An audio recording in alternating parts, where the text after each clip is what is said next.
बच्चों, कैसे हैं आप सभी? मुझे आशा है आप सभी अच्छे और प्रसन्न होंगे। चलिए आज हम पढ़ते हैं पाठ 16 अनुच्छेद लेखन। करते हैं इस पाठ की शुरुआत। किसी दिए गए विषय पर क्रमबद्ध रूप से अपने विचार लिखना अनुच्छेद लेखन कहलाता है। अनुच्छेद लेखन द्वारा विद्यार्थी की कल्पना शक्ति, रचनात्मकता, शब्द भंडार तथा मौलिकता का विकास होता है। ठीक है, चल पहला अनुच्छेद है हमारे पास बसंत ऋतु। संसार में भारत ही ऐसा देश है जहाँ सारी ऋतुएं आती हैं। गर्मी, वर्षा, सर्दी तथा बसंत। वसंत ऋतु का आगमन भीषण सर्दी के बाद होता है। बसंत ऋतु सभी ऋतुओं में सबसे सुहानी ऋतु है। इस ऋतु में न तो अधिक सर्दी होती है और न गर्मी। यह ऋतु फरवरी मार्च में होती है। इस ऋतु में प्रकृति अपने सर्वोत्तम रूप में होती है। चारों ओर बागों में फूल खिल जाते हैं। फूलों पर भंवरे गुंजार करते दिखाई देते हैं। तितलियां मंडराती हैं। आमों में बोर आने लगते हैं और कोयल की कूक सुनाई देती है। इस ऋतु में शीतल तथा मंद मंद पवन बहुत सुखदाई लगती हैं। बसंत पंचमी तथा होली का त्योहार भी इसी ऋतु में आता है। बच्चे, बूढ़े और जवान सभी के मन प्रसन्नता से खिल उठते हैं। शायद इसलिए इसे ऋतुराज कहते हैं। ठीक है, दूसरा अनुच्छेद है जब मैं पहली बार मंच पर गया। उस दिन हमारे विद्यालय में एक कार्यक्रम था। Fancy dress show.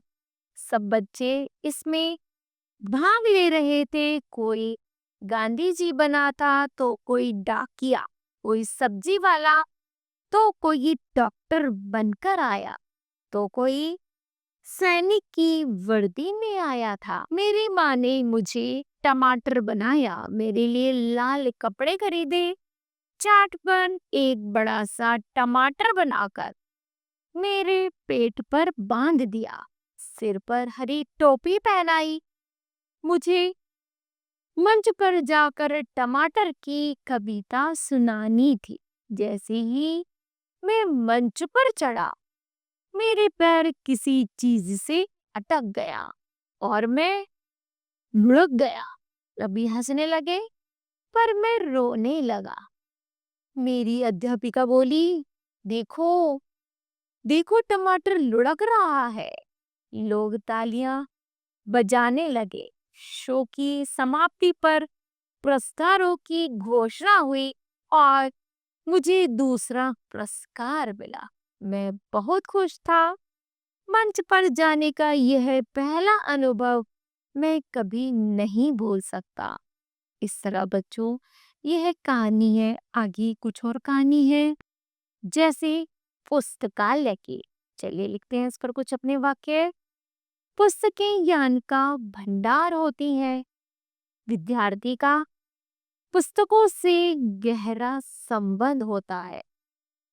जीवन में प्रगति करने के लिए पुस्तकालय बहुत उपयोगी होते हैं। इसी कारण हर विद्यालय में एक पुस्तकालय अवश्य होता है। हमारे विद्यालय में पुस्तकें अलग अलग विषयों के अनुसार अलग अलग अलमारियों में रखी हुई है। किसी भी विषय के बारे में कुछ जानना हो तो हम पुस्तकालय में जाकर उसके बारे में जानकारी ले सकते हैं। हमारे लिए हर विषय की पुस्तक खरीदना संभव नहीं होता, पर हम पुस्तकालय में जाकर अपनी ज्ञान की वृद्धि कर सकते हैं। पुस्तकालय में हम पुस्तकों के अतिरिक्त पत्र पत्रिकाएं तथा समाचार पत्र भी पढ़ सकते हैं। विद्यार्थियों का यह कर्तव्य है कि वह पुस्तकालय में शांति बनाए रखे तथा पुस्तकें पढ़ने के उपरांत उन्हें यथा स्थान पर रख दे तथा पुस्तकें गंदी न करे। पुस्तकालय के नियमों का पालन करे। ठीक है।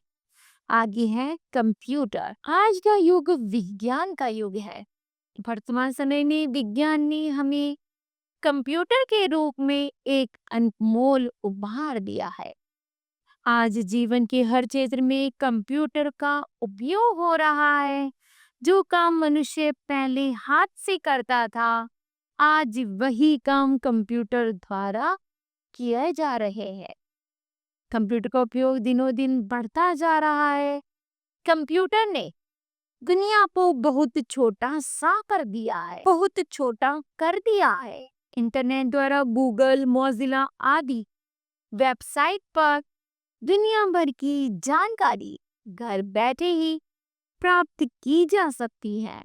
इंटरनेट पर ईमेल के द्वारा विश्व में किसी भी जगह बैठे व्यक्ति से संपर्क किया जा सकता है। इसके लिए केवल ईमेल अकाउंट और पासवर्ड का होना आवश्यक होता है।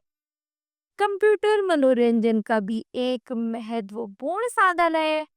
इस पर अनेक प्रकार के खेल भी खेले जा सकते हैं। कंप्यूटर सचमुच एक जादुई पिटारा है। इस तरह बच्चों, यह पाठ समाप्त होता है। मुझे आशा है कि आप सभी को भी यह पाठ समझ आया होगा। धन्यवाद।